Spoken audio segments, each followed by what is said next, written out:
কষ্ট কাকে বলে তখনই জানা যায় যখন কোনো ভিড়ের মধ্যে পড়া যায়। দেখুন, ঠিক এমনই ভিড়ের মধ্যে পড়েছি যে আগাইতে পারছি না বাজারের মধ্যে। আসলে এই দিক দিয়ে আসাই উচিত ছিল না।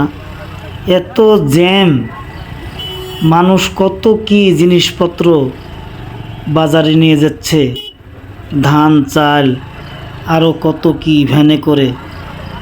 বাজারের মধ্যে আসার পর বুঝতে পারলাম যে কি কষ্ট বাজারের ভিতর ঢোকা এবং বাহির হওয়া, কত কষ্ট,